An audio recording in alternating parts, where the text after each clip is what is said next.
This is an age of disruption, of profound revolutionary change. What we're really asking ministers is to empower the ambassadors. The only thing that you really push forth is the truth. You don't see many women represented when it comes to the decisions as to how to handle the pandemic.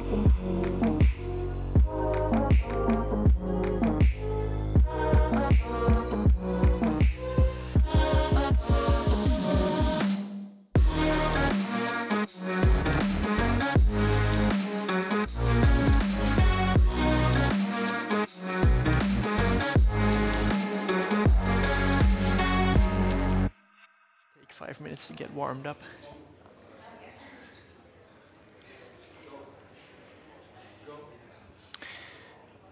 Hi and welcome to the next session at our Competitive Europe Summit. I'm Laurens Cyrillus. I'm cybersecurity editor at Politico here based in Brussels. And it's my pleasure to moderate a panel regarding the European Chips Act. There's been a lot of talk about the European Chips Act in the last year or so. It is one of Europe's most ambitious, most grand plans when it comes to industrial policy and shoring up, perhaps even reshoring technology back to the continent. There's a lot of ambition in what the Commission has put forward in the last year or so, but there's also a lot of questions around it. There's questions as to whether this plan supports the right parts of Europe's industry. There's questions as to whether it's realistic in its targets. And there's questions around how the funding that comes with it will be distributed, where it will be distributed in Europe. And those are all interesting questions that we're going to ask and discuss during this panel with three very well-qualified panelists, which I'll introduce in a second. Before I do so, let me remind the audience watching online that you can ask questions, and the audience here in the room, that you can also ask questions. In the room, you can just raise your hand, and I'm happy to bring you in immediately. Online, you can use the app Swapcard to ask your questions, and we'll be happily taking them. My experience is that with the European Chips Act and the semiconductor industry, there's plenty of questions and plenty of interesting ones, so do not hesitate. This is supposed to be a dynamic discussion as much as possible. My panelists include very qualified speakers on the topic.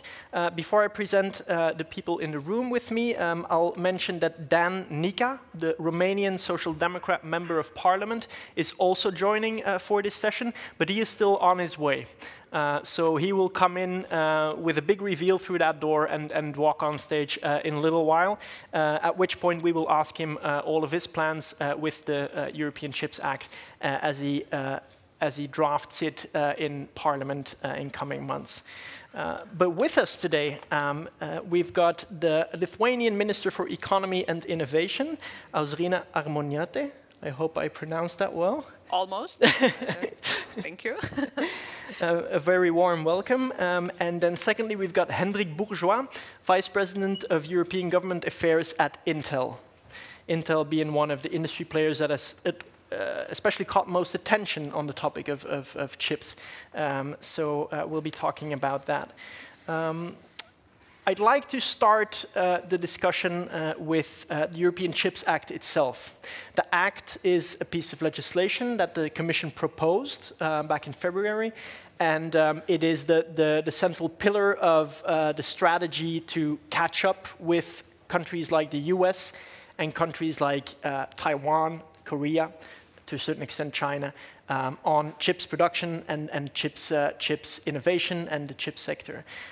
So, Hendrik, I'm going to start with you because an important part of the CHIPS Act is this ambition to bring back manufacturing to Europe, something that Europe has lost in the past decades. The manufacturing of cutting-edge chips, of the sort of the most innovative, smallest chips, and as Europe presented the plan, Intel, sort of almost in parallel, worked on a similar plan to come in with investment in Europe.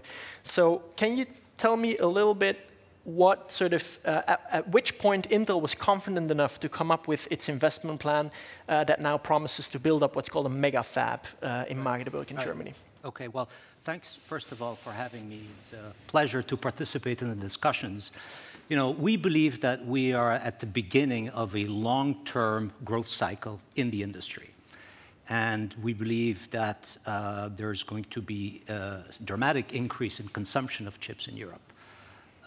And we're also confronted with limited supply and supply chains that are challenged, that have characterized by bottlenecks and shortages. And so investing in Europe in that sense is an interesting proposition, to say the least. And so that's the first reason. Secondly, I think at the same time, we see Europe as a very attractive investment destination for reasons that we're all familiar with. Europe has great talent, a great talent pool. It has infrastructure. It has a rule of law. It has very important attractive features for investors. And last but not least, and that's what you were alluding to, I think also more critically, I think, Europe has ambition. Europe has decided that it wants to increase its global market share from 10 to 20% to address the market failure that we're seeing in Europe today. And it's adopting the legislative instruments and policy instruments to enable Europe to make that investment and to enable companies like Intel to make those investments in an attractive way and in a sustainable way. So, we're very comforted and engaged on the CHIPS Act, and we're looking forward to the discussions that will take place in the Parliament and in the Council. Okay. Before I turn to Mr. Nika, just one follow-up. Europe has the ambition. Does it have the funding, the public support? Intel always stressed that it needed something around 30 to 40% of its own investment to be compensated or supported in some way through public support, subsidies, and funding. Yeah. You now announced that you're building the mega fab. So did you get the 30 to 40% of public support? So the German government has allocated 6.8 billion of funds to support our investment of at least 17 billion in Magdeburg, in Saxony-Anhalt in Germany.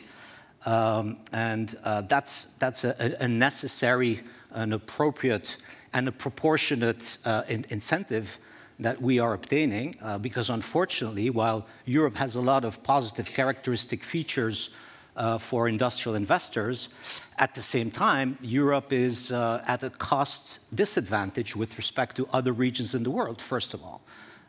If you look at certain countries in Eastern Asia, Europe, to build and run a fab is approximately 30, 40, 50% sometimes more expensive in Europe. So that's obviously a very important factor. And secondly, other countries as well are making compelling incentives offers to industrial players. So, the aid, the incentives, the partnerships are an absolute necessity for any industrial investor in Europe today in this sector. Mm-hmm. Great. Mr. Nika, if I can bring you in. You've gotten the proposal from the Commission. It's now your job to perfect it or to make it better. So my main question would be, what is the single most important point that you want to change in the European Commission's proposal on the European Chips Act? Yes, that's a very good question. But first of all, I do apologize for being late. I'm just coming from IMEC. So I've been there with all the other shadow rapporteurs. And we had a very nice visit and very interesting discussions over there. So I think IMEC, it is a very good example. So for those of you which we are not familiar with IMEC, it's just outside Brussels, so only 1 hour drive from there. But the US Chips Act, if you look at what is their proposal, I think they just mirror IMEC. Just put it in a very simple way.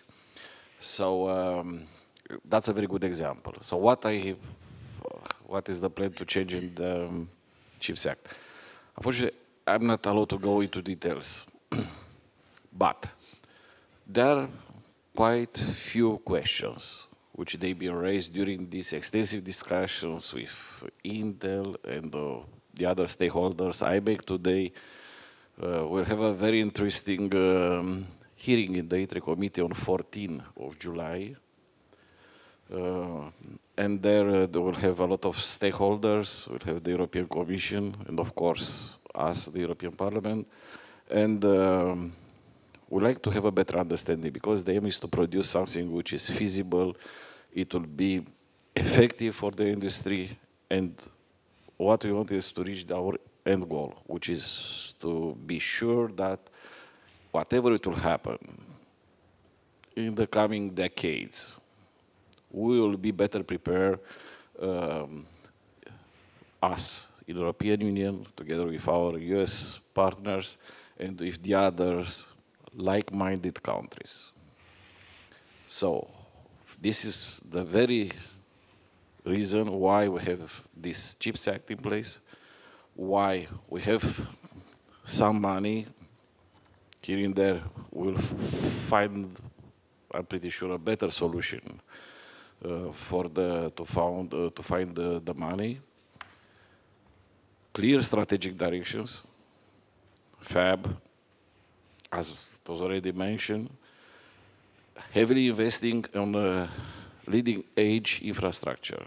That means to address the existing shortcomings on the shortages on the chips production, but also to be prepared for 2030.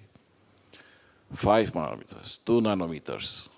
We want to be there because in the European Union we have the capabilities and the capacities to be on the forefront of the research on the chips. The same will go for design and also on the capacity. And the third pillar, I would like to say something about the privacy, because it was something raised by many stakeholders. As long as we will not be sure that there will be a dedicated and sound department inside the Commission with the right people able to handle the data, or at least the amount of data requested by the Commission, I am skeptical that this is going to fly through the European Parliament, because our aim is to not put an extra burden on the producers and the suppliers. What we want is to be sure that, yes, some data, they have to be available. Why is that? Because if it will be a crisis, we have to be prepared to have plans in place that we are not going to stop everything in the European Union, because now the chips, they are everywhere on our day-to-day life. So this is, just put it in just few words. Great. I've got a number of questions, but first I want to bring in the Minister, because obviously the chip sector itself is sort of a heavily globalized sector. It's spread across the world.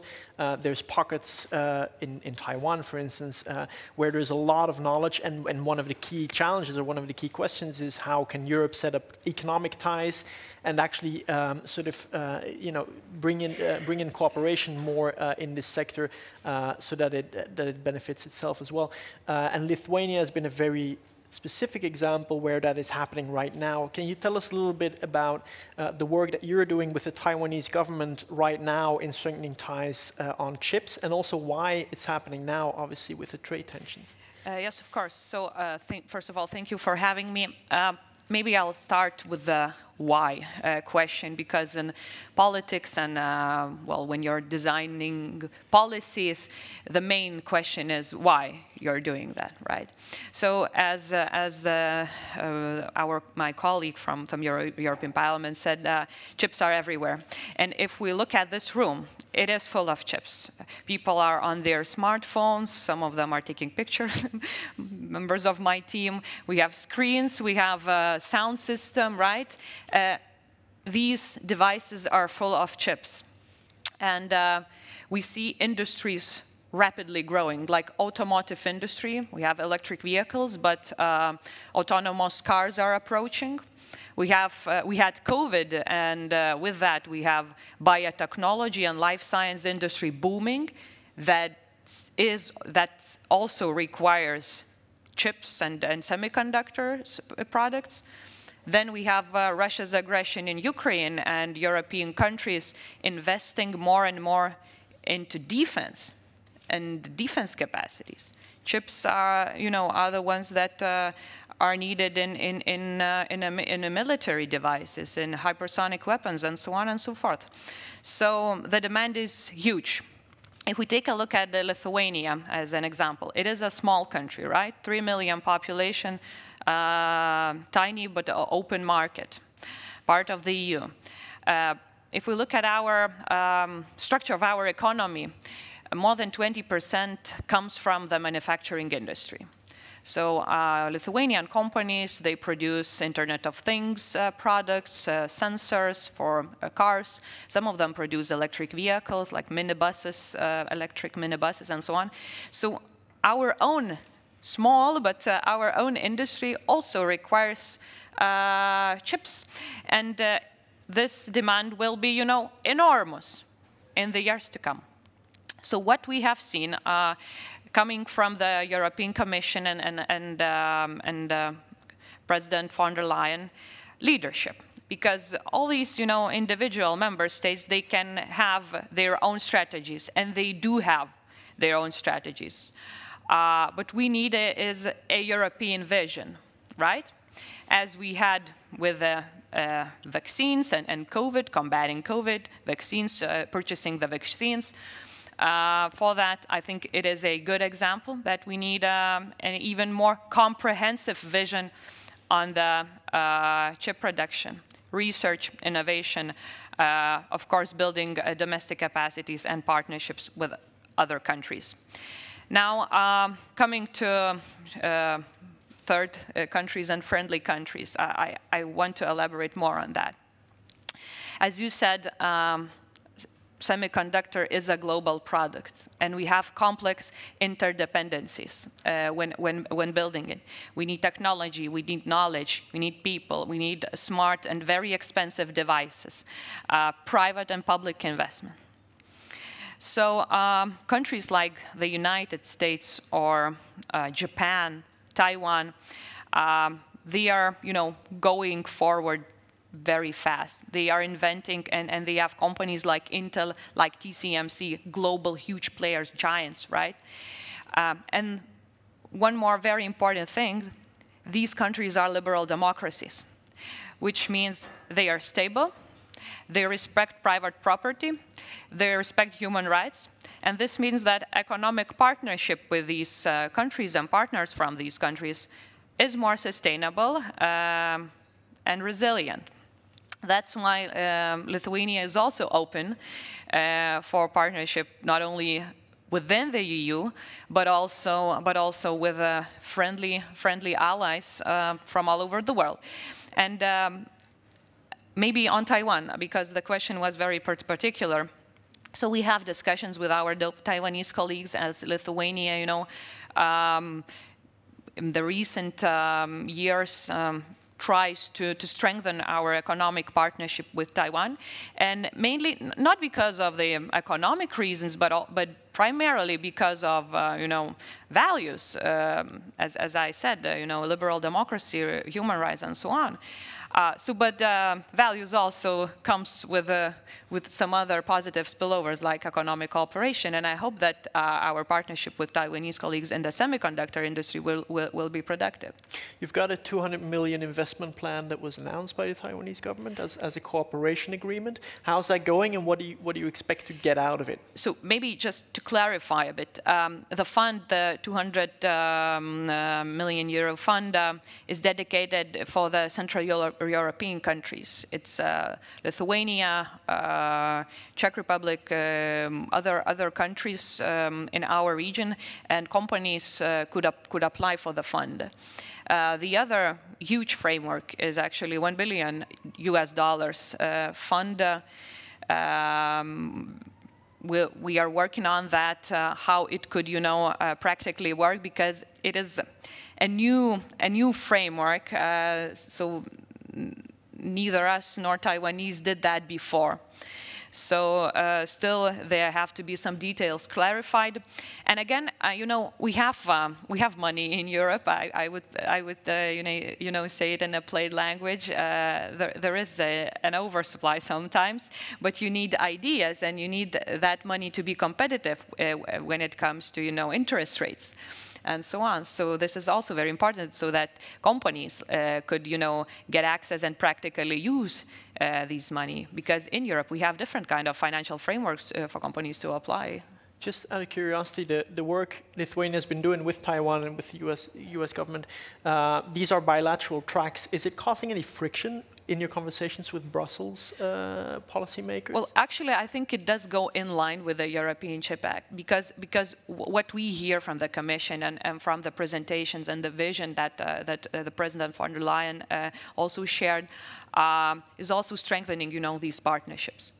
So maybe we were outspoken more on that. And we did some steps before the European Chip Act was presented, but it does go very much in line with the vision of European Chip Act. Are you getting the support from the European Commission when it comes to trade relations with Taiwan specifically? Because this is an incredibly sensitive topic for the EU Commission to get involved, right? Well, there is nothing, I think, well, that Commission wouldn't like about that. You know, if we talk about developing more partnerships, and we had a discussion previous this one, right, on trade, and the main message I got from it, that we have to, you know, put trade in the first. As a priority, we should put trade with you know, with like-minded countries. So Taiwan is one of them. So I wouldn't say that Commission. Well, it's not here, at least not in this panel. I wouldn't say that there's something that they could be unhappy with. Mm-hmm. Mr. Nika, if I can bring you in just once more, because you went through the pillars of the CHIPS Act, and generally the European chip strategy, it tries to do a lot of things. It tries to bring cutting-edge chips to Europe, but it also tries to solve a chips shortage crisis in the car sector, which is a different kind of chip that's needed to solve that. It tries to invest in innovation. At the same time, it needs to sort of shore up quickly on the economic power it has. Is there a danger that this strategy is too diverse, is too broad, and not targeted enough to work on Europe's strength? Well, please let me allow to add to the financial issues, because I forgot to mention that there are already some money available on the National Recovery and Resilience Plans. It's a matter of fact that in half an hour I will start our very close task force with the Commission on the Recovery and Resilience plans, and with what we are trying is to put all this money available for chips, because they are dedicated. For instance, I know I'm Romanian, and in Romania we have 500 million euros exactly for the chips. So to put all the pieces together to be part of a comprehensive plan, because it's not feasible to try to think about to build fabs in each member state. This is not going to be the case. That would be the European solution, but we're not going to go there. So to put all this money, Italy, they have significant amount of money, so we want to put all the pieces together and to try the conversation with our partners to understand what we can better address in order to build and to use this money available in all the member states, which they were clever enough to provide and to put the money inside in their national recovery and resilience plans. Coming back to your question, well, let's put it this way: the industry. It's the industry. They are involved on the 300 nanometers, in 10, in 50, in 80. But the answer is that we need all the chips. So we will not be in the favor of putting the money in one particular area of the chips constructions or another. No, this is not the goal. This is to the market to decide and to the suppliers to supply what is needed. But there is a but here, because when I said 1 month ago that it's not everything about the money, it's about being smart. And being smart, we as Europeans is trying to maximize our existing capabilities. And we are very good on what? On research and development. Let's put the money and let's be prepared, because the 2 nanometers label is 10 years from now. But if you don't invest now, we'll not be ready in 10 years from now. What else we are very good at? On the machineries. So nobody can produce in this world, including Taiwan, which is 60% of the world production, without the machineries produced here in the European Union. So we have to continue to be sure that we are there. And on the production, what we have to do? To try to change a little bit what we did wrong in the past. We lost the production of the chip memories in the European Union, and apparently not for a very good reason, just because we were careless at the time. I don't know, maybe somebody will have a different opinion on that, but this is my opinion.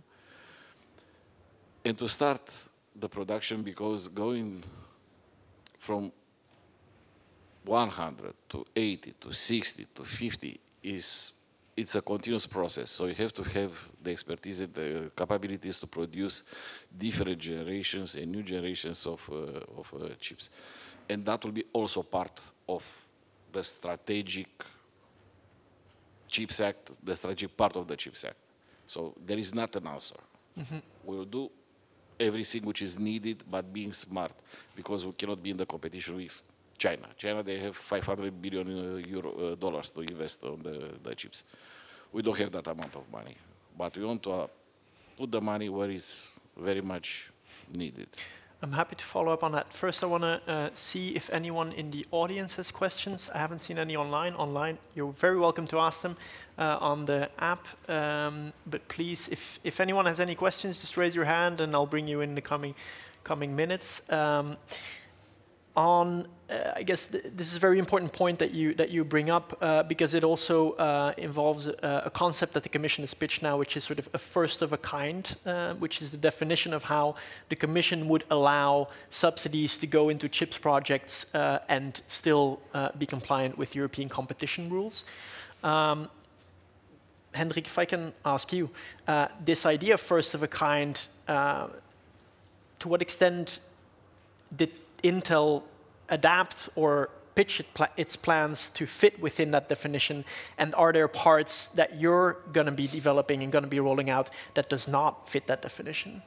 So I think that the Commission proposal is a very balanced one for two reasons. For reasons that Dan was alluding to. Number one, the first of a kind definition proposed by the Commission is not focused on the size of the nodes. It requires a dimension of innovation, but it can be innovation with respect to certain materials that are used, to new performance, to energy consumption, to environmental standards. It's broad. It doesn't exclude mature nodes. So that's the first point. And secondly, I think if I read the proposal correctly, that in order to satisfy the requirements of the first of a kind label or the status that the facility will obtain, the investor or the country that is granting the incentives will have to demonstrate that the investment is promoting not only the local economy, but is promoting also the wider European ecosystem in the semiconductor industry. So in that respect, I think it sends a very good investment signal for a host of investors that then can decide based on their skills, based on their specific needs and requirements, where they think the investment needs to be made, in which sector, in which country, to create the necessary integrated and synergetic ecosystem that is required to be successful. Because if you build a fab, you're not going to be successful unless you're part of such an ecosystem. You need access to supplier, key equipment suppliers. You need access to innovators. You need access to a relationship with research institutes, with universities that could provide talent. And in Intel's case for certain, you need access also to an attractive customer basis, which exists in Europe, of course. And so all of these things are taken into account when you make these very important decisions. If you talk about this ecosystem, and we've touched upon this point of geographic spread, if we look at other ecosystems in the world, those are highly concentrated. They're concentrated on the island of Taiwan, they're concentrated in Korea, but in a very, very concentrated industrial base. And in the US, south of the US is also a highly concentrated ecosystem. What Europe is trying to do here is a little bit different because countries like Lithuania, like Romania, actually have a stake in this. They've got skin in the game, they're pitching investment. How realistic is it that Europe sort of develops an ecosystem that actually spans the whole continent, or do you see it sort of ending up in a more concentrated ecosystem around Magdeburg, around Dresden, around the sort of industrial base that Europe already has? Madam Minister. Well, I think it is possible to have a pan-European, domestic ecosystem, be it research or production. Because now it doesn't matter actually where in Europe you live, because we have good connectivity, we have online platforms to work together. I wouldn't say that it has to be concentrated on one area like Benelux, which is already very prominent actually. I also yesterday visited IMEC, and this is something, well, it is one of the best and the most competitive places on earth, actually, regarding semiconductor research. So let's use these existing tools that we have here in Europe already. But again, we have companies that are interested in and put their money here. They see the customer base here, right? But then we need a coordination and coherent strategy. So this is something that European Chips Act brings, but I also have to say that there are so many answers that have not answered yet, not only on funding, but also on how practically it will work, because when we speak about innovation research, then it is exciting to talk about very small, and sophisticated chips like 10 nanometers or 5 nanometers. But what our industry currently needs is also more mature chips, 28, 40 even. So what are we going to do with that? Are we going to produce those in Europe? Well, I think we need. So, talking about being connected online, I've got some questions that came in from the audience, which I want to bring in now. There's two questions, and last one is a spicy one, so we'll probably end on that note. But let me first ask a question sent in by Emmanuel Salio, who's asking, where will the demand for 2 nanometer microchips produced by Intel's megafab in Germany come from? Will they serve EU industries, or will they be produced for extra EU export?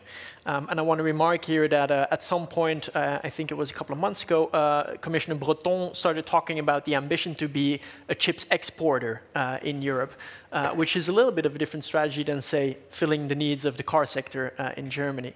I cannot not ask you this question, Hendrik. Where will the chips go, inside Europe or outside Europe? I think both, but look, there's no industry that I know of, manufacturing industry that I know of, that is more capital intensive than the semiconductor industry. And the amount of complexity is enormous to produce chips. You wouldn't build a manufacturing site near an airport or a train station because of the vibrations. You need to be careful, for instance, I learned this, about being too close to agricultural lands because they have cows, and the methane emissions, can disrupt the production of the chips. So I'm saying this because once you build the plant, the volumes that are required to run the plant cost effectively are very significant. Very significant. As a matter of fact, that is why we have seen in the industry a trend of fabless players whereby designers decide to outsource their production to contract manufacturers that are specialized in only making chips for third parties because they have the economies of scale and scope to do it. And so finding customers is critical, of course, and finding a customer base is critical. And as I said, answering to your previous question, I think Europe has a great customer basis, and I'm sure that this was, part of the very complex and complicated and the robust analysis that Intel has made when it decided to invest significant amounts of capital in Europe. But of course, I'm sure as well that if other opportunities arise to export, I wouldn't be surprised that we'd take advantage of those opportunities precisely because it's so costly to run these plants. Now, at the same time, the CHIPS Act correctly identifies certain mechanisms, which raise a lot of questions in my mind, to monitor sales in times of crisis. And I think that's the flip side. But in any event, finding customers and selling to customers is critical to any industrial investor. Okay, great. Mr. Nika, I just want your brief thoughts on this. Do you think this is a good priority? And do you think this is a good focus for Europe to build capacity to be an exporter of cutting-edge chips? Is that where the plan should go? Yes, of course. Of course. So again, we have to be prepared for the next decade. If you want to do that, we have to be ready now. There are a lot of questions what we are going to do with the 2 nanometers. We had the same questions 20 years ago when the people, they said it's not going to be anything less than 1 micrometer. And now we are on nanometer. And most probably in the 20, 30 years time, we'll talk about what is the next after nano is pico, no? Right? Micrometer. So great. Yes, we have to be clever, to be smart, and take advantage of the existing strength. Great, which brings me to my next question, last question as well to wrap up. And I'm going to ask you to answer with one word, yes or no. That's always the fun question, right? This question comes from Max von Thun, and he says, in 2014, the Commission set itself a goal of securing 20% of the global semiconductor market, which it has failed to do. With its plan that the Commission presented last year, it set itself the same goal, reaching 20% of global market value by 2030. So setting the same target again as it did just over half a decade ago. My question is yes or no, that 2030 target of 20% of market value, will Europe actually achieve that, yes or no? Yes, of course. Let's be optimistic. Mr. Bourgeois? Definitely yes. Likely yes. You are far more optimistic than some of the industry experts that I speak to from time to time, but optimism is good, I guess. Thank you so much for the conversation. It was very fun and interesting. And I would like to ask the audience to stay tuned and the audience inside to remain seated because we're going into the next discussion, which is a spotlight discussion on EU-China. Will the EU rekindle its ties with China? Brought to you by our very own Stuart Lau, EU-China correspondent at Politico. Thank you.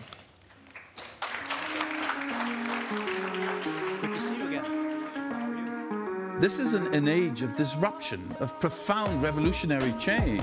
What we're really asking ministers is to empower the ambassadors. The only thing that you really push forth is the truth. You don't see many women represented when it comes to the decisions as to how to handle the pandemic.